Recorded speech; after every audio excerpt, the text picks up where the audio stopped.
Monica, how are you? I'm well, thank you. How are you doing? Great, great, great. Monica, what time is it just now? Down under. Uh, it's nice and early. It's 5:30 in the morning. Well, Monica, you're looking fantastic for 5:30 in the morning. That's all I'll say, and we're delighted that you've come on the show and joined us. So, Monica, tell us a bit about you, where you are in the world and what you're up to. So, which side of things do you want to hear about my court case, or do you want to hear about just Australia in general, or both? Everything. I want to hear it all, Monica. I want to hear it all. All right. Um, okay, so for the audience who don't know, I started an organization called Reignite Democracy Australia back in August 2020, so not long after the whole COVID crisis began. And that organization just went bonkers, to be honest. I just started, and I was really all about action and just trying to empower people with ideas of how they can fight back against the tyranny and things like that. Has my camera just disappeared, or is that? Yeah, you No, it's have. fine. Your camera's gone off.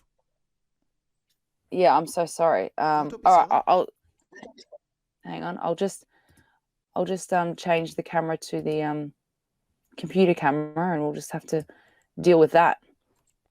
Don't Okay. worry. Sorry, I'm actually on the road. I'm on the road at the moment, No, so I'll don't do the worry best about I it. can. No, there. That's perfect. That's perfect. Absolutely Okay. perfect. So the show goes on.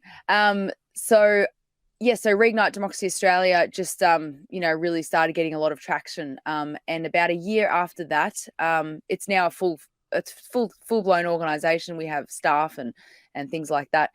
And in August last year, I was arrested for incitement.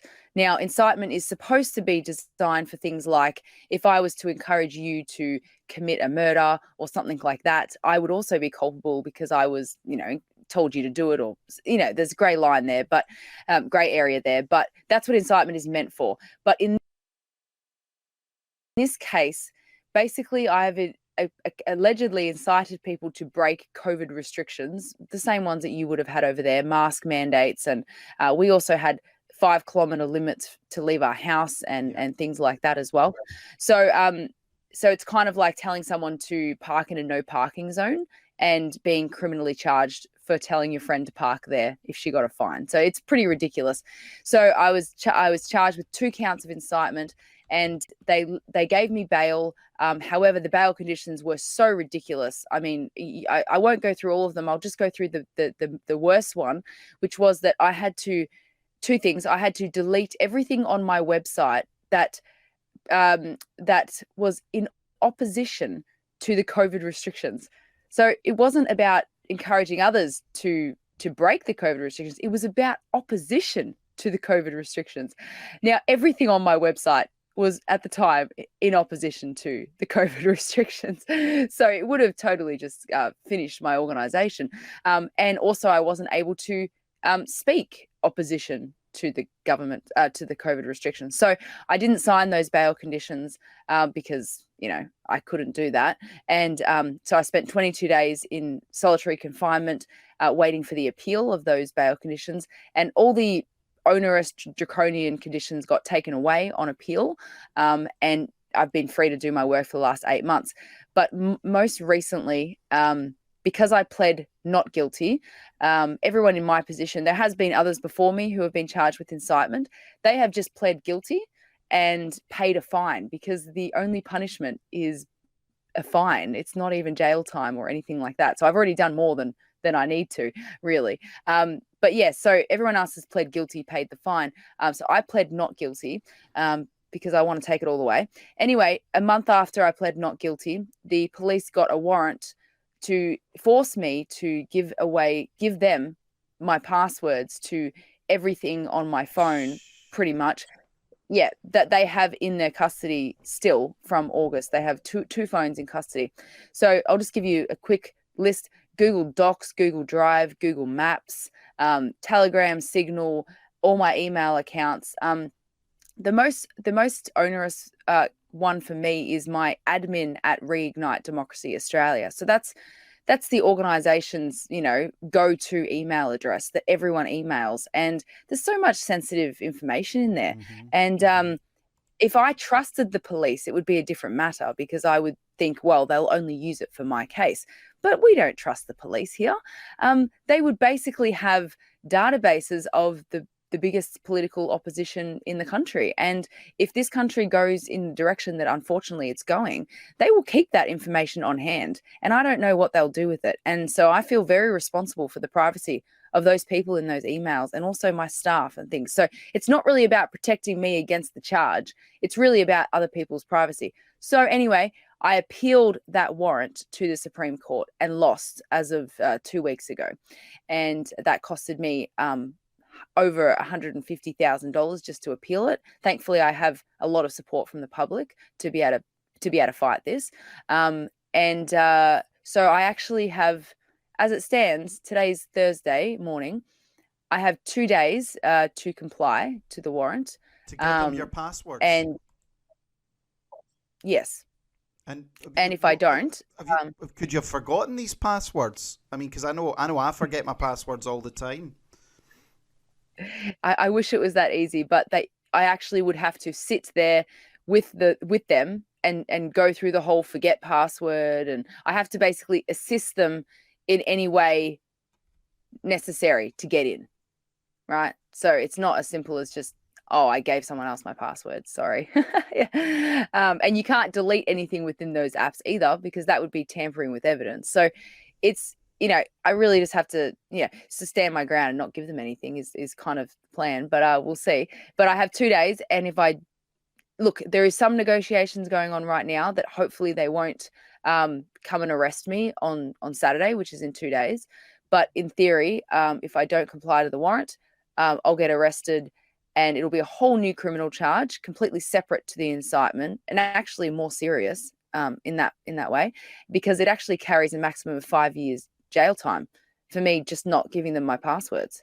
So yeah, so as in 2 days I could be in custody, and there could be a whole new bail hearing and a whole new thing, and just a whole new process. But we'll see what happens. Monica, I mean, do you live in Melbourne? So you're in Victoria? Is that where you're from? I mean, yeah. We followed with interest Dan Andrews and everything in Australia, and look, we had it bad in the UK. It was nothing like Australia or Canada. It was just terrible what happened to you guys down there. The like Michael Gunner as well, and Gladys Berejiklian. I mean, we used to watch these clips, and so what happened, Monica? What's gone wrong with Australia? I mean, again, we're brought up to think Australia's this happy-go-lucky, g'day, mate. When you're out in your ute and everyone's quite relaxed. What the hell's happened? Well, I think that's the exact problem, actually, is we've had it so good here. We don't have the type of history that you do. We're a very young country, 200 years old.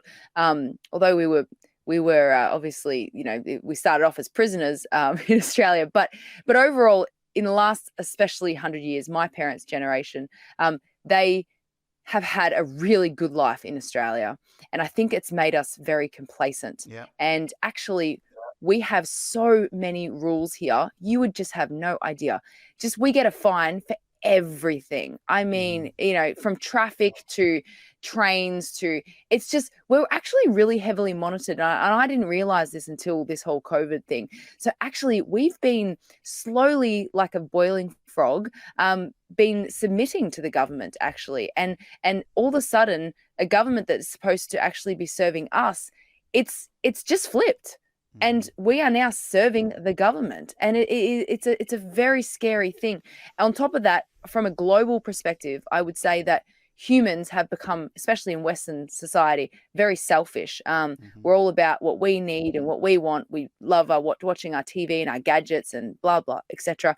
And because of that, as individuals, people are willing to do what it takes to keep their comforts, and they're not thinking about everyone else. So, for example, with the mandate, if everyone that didn't want it said no at the same time, well, we wouldn't we wouldn't have been in this position. Yeah. But everyone has that selfish, and myself included, have that selfish thing inside of them that I'll look after my patch of grass, and it's okay. So there's a few things, but actually the happy-go-lucky Australian attitude, that's why we're here. Do you think as well the proximity and the financial influence of China has had a big impact on Australia? It's hard to know, of course, but Daniel Andrews specifically is very attached to China. In fact, I think he's had over 40 to 42 trips to China during his time in as being premier, which has been 7 years, mind you. But so he's been there a lot, and he even tried to bring in the Belt and Road Initiative. I don't know if your audience know about that, but it is something that it's designed for third world countries, and they basically build them really big projects, and that the country has to pay them back, and then they can't pay them back, so China just basically encroaches on that country. Daniel Andrews tried to sign Victoria up, a state of a country, without permission from the Prime Minister, to this Belt and Road Initiative. And it was absurd that he even tried. He doesn't have the ability to. He's not a queen. He's not the king. He can't do that. It's a state. It's not a country. But actually, Daniel Andrews has been treating Victoria like a country during this pandemic, which is another thing. But yeah, so I think Daniel Andrews being the worst potentially out of all of them. Mark McGowan comes pretty close, but I think he has a massive influence from China. Yep. And again, just vile. Like, all these people are absolutely just vile. Like, Dan Andrews, just a horrible, horrible human being. As I pointed out from the very start on this, obviously we've had quite a journey. Even if there was a serious pandemic and they were worried, the government could have politely asked people to stay in their home. They could have politely suggested that people wore a face covering. They could have said that, well, we believe it's good for your health to take this medical procedure. But no, they didn't do that. They said, you do this or you're going to lose your job. You speak out, you're going to go to jail. And I'm looking up some of the press that you've had, Monica, and you have been demonized and battered by the mainstream media over there in Australia. Have you found it hard? To be honest, the saying, there's no such thing as bad publicity. It's actually true. And the mainstream media, they tend to not talk about the good things that people like me are doing. So if they talk about the things that annoy them, I always get a bit more subscribers and things like that. So I just try to take it as good things. But of course it's annoying on a personal level, because I've got a lot of good things that they could be saying, but instead they're always focusing on the bad things. And when we are found out to be right, which has happened, there's no sort of wow, Monica Smit's not crazy on this point. There's no sort of thing like that. So it's annoying, but it's part of the problem. The mainstream media, literally, this could not have happened without the mainstream media. We all know that, and it's happening around the world. So anyone like me is being demonized. I'm just glad that they are talking about me at all, though, because it does help.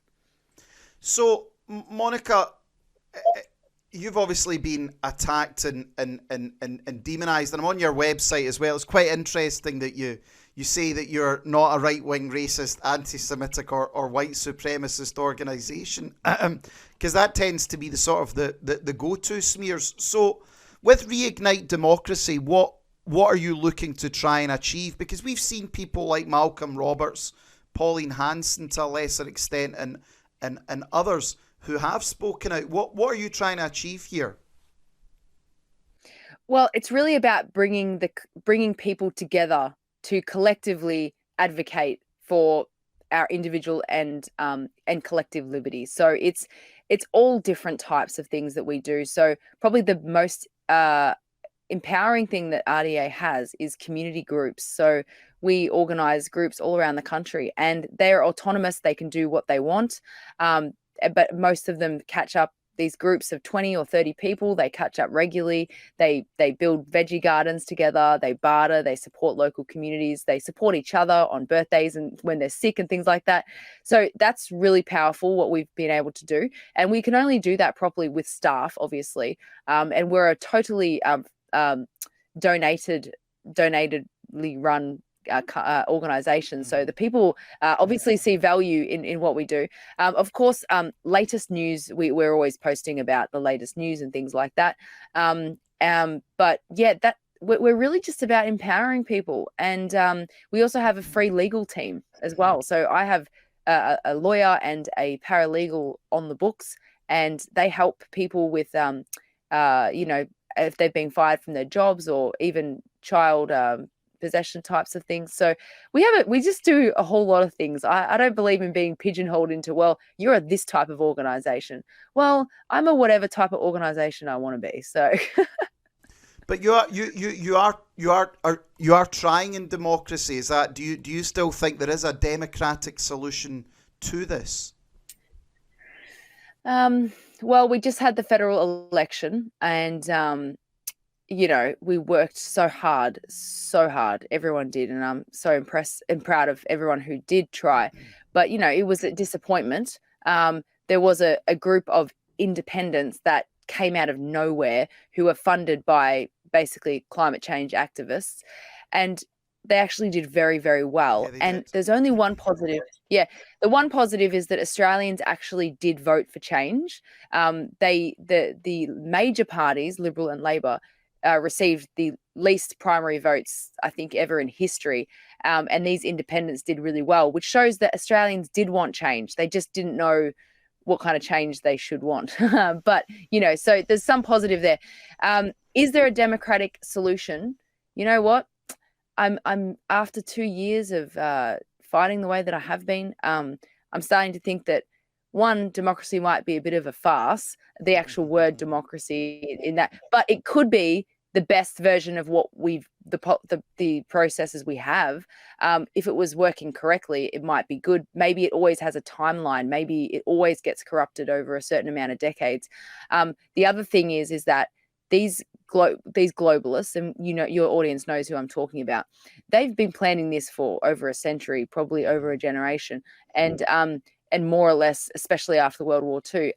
So who are we to think, oh, we just got on the bandwagon literally 2 years ago, and we think we can just fight them straight away? Well, that's just not the reality. It's going to be a long war, I believe. And I think as a collective freedom movement globally, I think we need to try to not be as reactive and start to be more strategic and long term. We've had 2 years of literally running after them. Everything they do, we just react.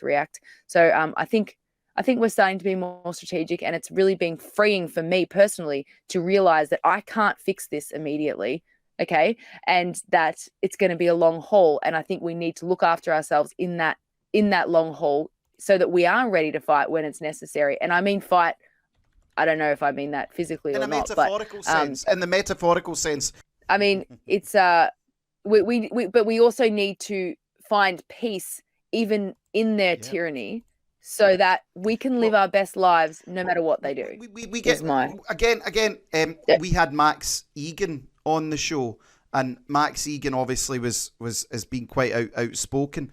He's moved to Mexico. He said that Australia, and what I find very interesting about Australia is, for such a huge country, it is actually a very small place. You've got these very concentrated population centres, like that again, and it just does strike us that it's become a bit like a prison colony. Do you feel like that, Monica?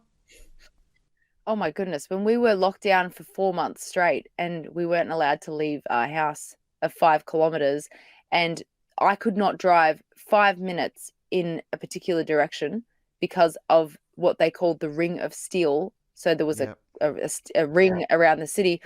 I was going to a church meeting, and they wouldn't let me through. And it was the army, dressed in army, And so to be a citizen in a supposedly democratic free country, to experience that whether it's right or wrong, is something you can't come back from. And the trauma from that is just, it's just incredible. Yes, you can feel the prison feeling all around this country, even though there's no more lockdowns.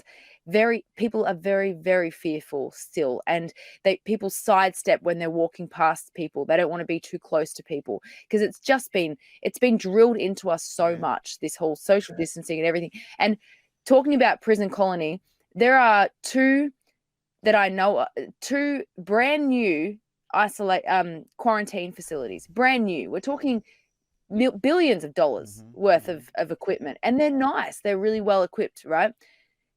There's no pandemic anymore. So what the heck are they using those for? Now, do you think the government spends billions of dollars without thinking of the use of it? I mean, sometimes they probably do, but I'm pretty concerned what their use of that is. Talking about prison colony, if it's going the way that they want, whoever is controlling Australia, I think people like me will be in quarantine facilities for an undefined amount of time. And unfortunately, I think the population won't mind. I think they'll think that it's saving them, that it's safer that we are not in society. That's really scary. The lovely, kind, caring Jacinda, not far from you either. You know, we are big fans of Jacinda. I mean, like I see your face as well. Like, I hate we hate these people.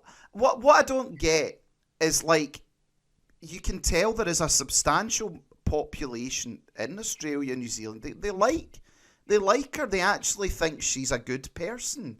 Do you think, like, people have just been brainwashed? Do you think they've just stopped thinking? I mean, they've probably stopped thinking a long time ago. That's the thing. So how long have people been watching TV for hours and hours a day? I mean, it's really makes sense. If you watch things on TV with alertness, you see the brainwashing. So really, I don't think they like these people. They think they like these people because they're told to. And I do think it's mass formation. You've probably heard of that. Mass psychosis. You just can't possibly look at someone like Jacinta Ardern and have any likeness to her. It just doesn't make. I mean, her face looks not nice. Like, she looks angry. She's like, same with that woman in Queensland. Have you seen the teeth up? Oh my gosh, she looks like she's like two steps from the grave. It's weird, and she's not that old. But so Jacinta Ardern and Daniel Andrews, I think they might be in competition for the worst. Yeah, actually, they're both pretty bad. Yeah, they're just vile. So, Monica, what you've got this legal thing coming up. Obviously, you're doing so much. I've been putting in the link. Everybody, please go there. Can they sign up? Do you do a newsletter, Monica? Do you update that with a newsletter? Everyone, please go on to Reignite Democracy. And obviously, you're very smart. You're very intelligent. You've been attacked. Do you think you might end up going to prison over this?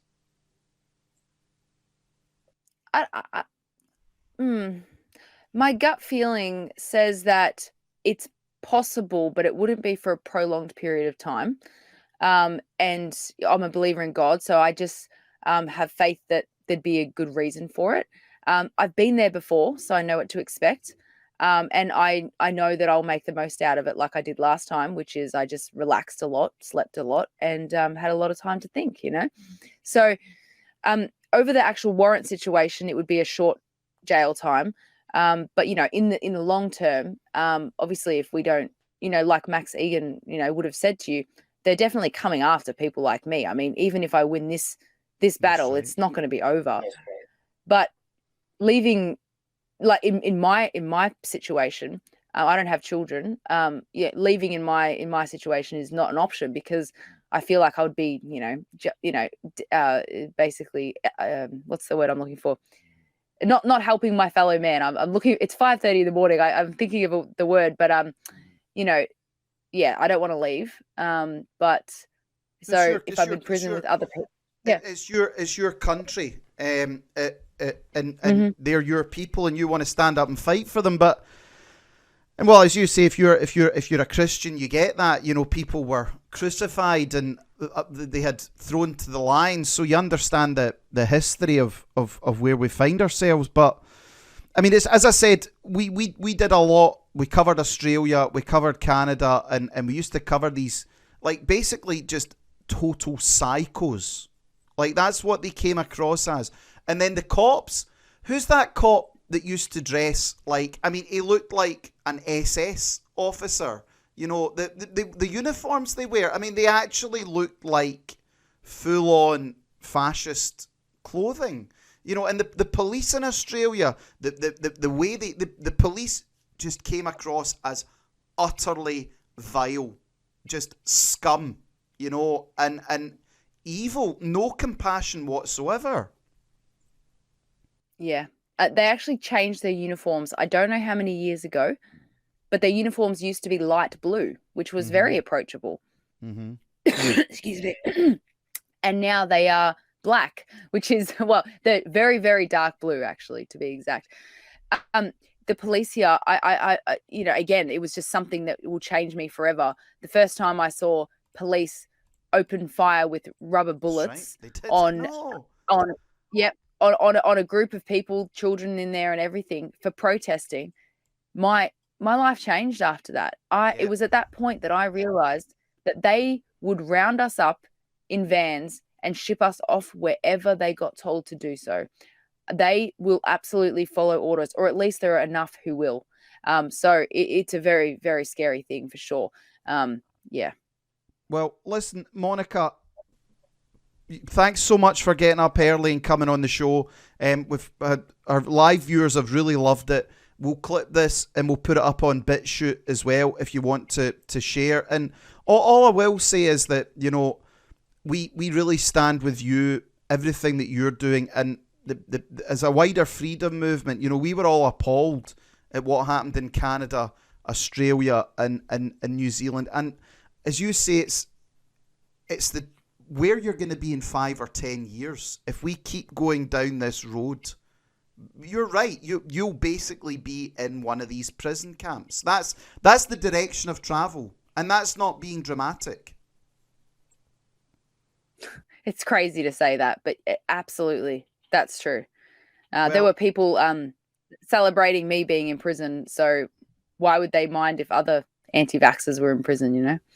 No, it really did bring out the vileness in people. Monica, please keep going, please keep fighting, and we'll keep in touch. All right, thanks so much for coming on.